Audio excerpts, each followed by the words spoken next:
Coast live oak is one of the iconic oak species in California. It is an evergreen oak and can grow to enormous size.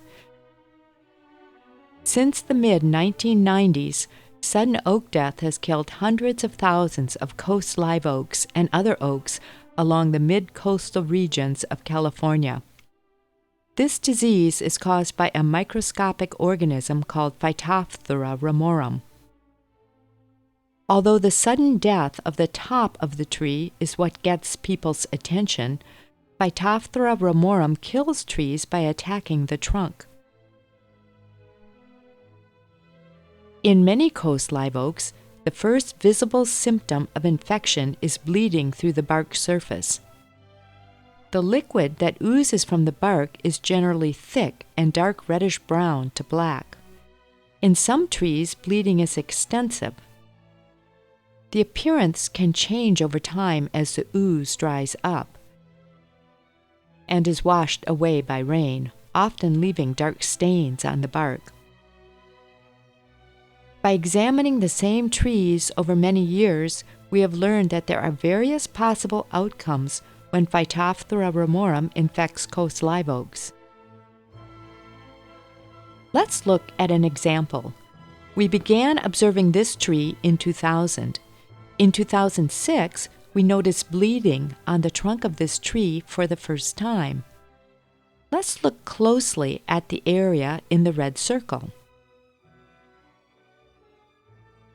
When we chip away the outer bark near the bleeding, you can see the canker formed by the pathogen in the phloem of the tree.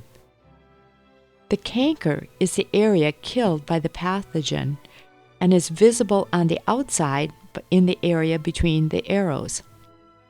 Let's follow what happens to this tree over time, starting when we first noticed the canker.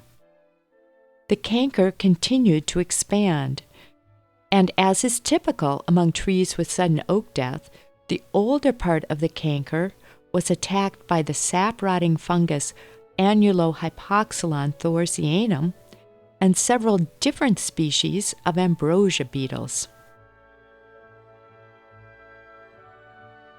3 years after infection, the entire trunk is girdled by cankers and the canopy is dead. By 5 years after initial infection, this dead tree is still standing.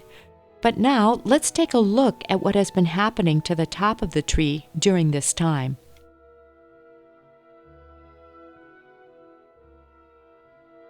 A year after initial symptoms, the canopy of this tree still looks pretty good. But by year 2, the canopy is looking a little thinner. The tree has already been dead for a year at the time this picture was taken. The tree in the background is also dead. We're going to take a closer look at that tree in just a minute. 2 years after tree death, some of the dead branches in the canopy of this tree have broken. 3 years after tree death, many more branches have failed. But while the tree we've been watching has been slowly falling apart, the neighboring tree has experienced a trunk failure. Let's take a closer look at the reaction of that tree to infection by Phytophthora ramorum. Like the neighboring tree, bleeding was first seen on this tree in 2006. Chipping off the dead outer bark revealed the canker in the living bark or phloem tissue. This tree died in 4 years. By now, a year after death, smaller branches in the canopy are beginning to break or fail. 2 years after tree death, the trunk has failed completely.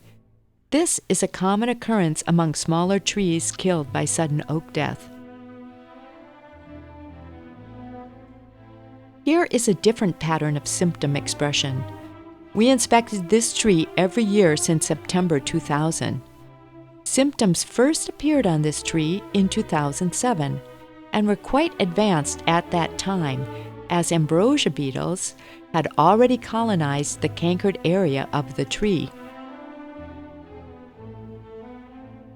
Here is the other side of the tree. You can see the cankers girdle the whole trunk. This tree was probably infected during the rainy years of 2005 and 2006.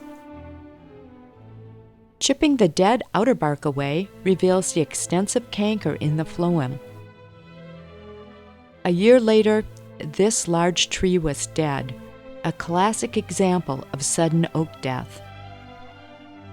As is typical of trees that die suddenly, the dead leaves fall off over the next year or two.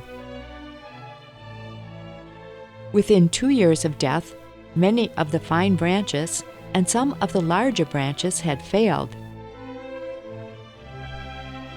This pattern of falling apart from the top down is common in large trees with little pre-existing trunk decay.